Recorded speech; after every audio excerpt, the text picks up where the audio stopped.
You probably have heard about the 12-year-old in, let's see, Middleborough. Where is that at? Middleborough, PS. Yeah. So he was sent home from school and told that he's making people feel unsafe. This is the word of the left, unsafe. If they disagree with you, they're unsafe. If we disagree with them, we're never unsafe. We're bigoted. That is the rule of the New York Times. I wonder if in the New York Times in the last 20 years there was one reference. One. That's a lot of writing, 20 years, 365 papers a year. And I wonder if there has been one reference to anybody on the right feeling unsafe. Notice it is a term that, to the best of my knowledge, is exclusive to the left.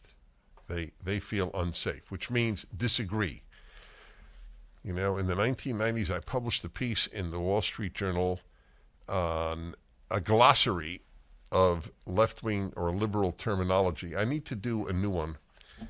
Absolutely. It's the language. There's a special left-wing language, and leftists all use it and believe it. So the T-shirt that this kid, this 12-year-old, wore in school said, "There are only two genders." That's what his T-shirt said. Now, by the way, I just want to make something clear. I am for banning all messages on all T-shirts. In fact, I am for banning T-shirts. Kids should wear nice clothing to school.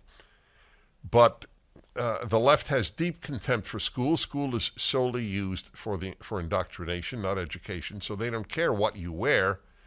They care whether they are getting their message into your mind at an earlier and earlier age. I just wanted, for the record, however, I am opposed to all messages. So when they take down a pride flag from the classroom and they don't allow kids to have pride T-shirts or any other message, including right-wing, conservative, religious messages that I may fully agree with, I don't want any of that. But this kid is right. If you can have your messages, I can have my message. So here is this kid speaking at a local, I believe it's at a city council meeting. It might be at a school board meeting. He's 12 years old. We're still waiting on the video. Stand by. We're still waiting on the video. So play. I know. So play the audio. Who cares? We got a radio show to get across. I hope people are watching too, but it's at least we get. Here we go. At Nichols Middle School. I appreciate the opportunity to speak to you today. I never thought that the shirt I wore to school on March 21st would lead me to speak with you today. On that Tuesday morning, I was taken out of gym class to sit down with two adults for what turned out to be a very uncomfortable talk. I was told that people were complaining about the words on my shirt, that my shirt was making some students feel unsafe. Yes, words on a shirt made people feel unsafe. They told me that I wasn't in trouble, but it sure felt like I was. I was told that I would need to remove my shirt before I could return to class. When I nicely told them that I didn't want to do that, they called my father. Thankfully, my dad supported my decisions and came to pick me up. What did my shirt say? 5 simple words. There are only two genders. Nothing harmful, nothing threatening, just a statement I believe to be a fact. I have been told that my shirt was targeting a protected class. Who is this protected class? Are their feelings more important than my rights? I don't complain when I see pride flags and diversity posters hung throughout the school. Do you know why? Because others have a right to their beliefs just as I do. Not one person, staff, or student told me that they were bothered by what I was wearing. Actually, just the opposite. Several kids told me that they supported my actions and that they wanted one too. I was told that the shirt was a disruption to learning. No one got up and stormed out of class. No one burst into tears. I'm sure I would have noticed if they had. I experience disruptions to my learning every day. Kids acting out in class are a disruption, yet nothing is done. Why do the rules apply to one, yet not another? I feel like these adults were telling me that it wasn't okay for me to have an opposing view. Their arguments were weak, in my opinion. I didn't go to school that day to hurt feelings or cause trouble. I have learned a lot from this experience. I learned that a lot of other students share my view. I learned that adults don't always do the right thing or make the right decisions. I know that I have a right to wear a shirt with those 5 words. Even at 12 years old, I have my own political opinions, and I have a right to express those opinions. Even at school, this right is called the First Amendment to the Constitution. My hope in being here tonight is to bring the school committee's attention to this issue. I hope that you will speak up for the rest of us so we can express ourselves without being pulled out of class. Next time, it may not only be me. There might be more students that decide to speak out. Thank you for your time and good night. Thank you. How do you answer? How does someone on the left answer that we are allowed our messages, but you are not allowed your messages? I usually, as I often tell you, I usually can anticipate what a left-wing person would answer a given challenge or a given question. I don't know the answer to that one. I know what they answer to themselves, and that is that all right-wing messages are hate and all left-wing messages are love.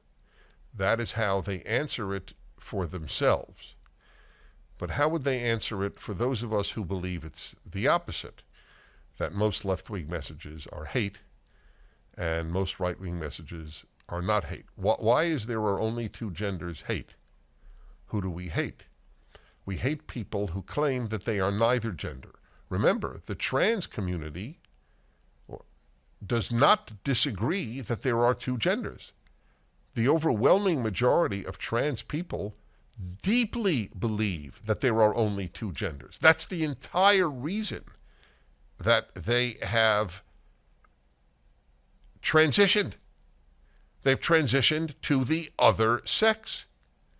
They don't transition to no sex. What percentage of people in this country over the age of 21 say they are neither male nor female? What percentage of people who claim to be trans? I am a boy, but I am now neither a boy nor a girl. Okay, it is extremely rare. So whom are we making unsafe? And let us say there's a school, and I suspect there are many schools, where there is not a single student who says that they, see, I got my pronoun right, that they are non-binary, that they are not either male nor female. How many schools have such an individual? One individual in that school. So who is exactly being made unsafe? Of course, it raises another issue. Do we lie for the sake of making one individual feel good? That's a very important question as well. And the answer on the left is of course. Anyway, it's not about that one individual. It is about the tearing down of the fabric of the society, which is rooted so overwhelmingly in the notion that there are 2 sexes.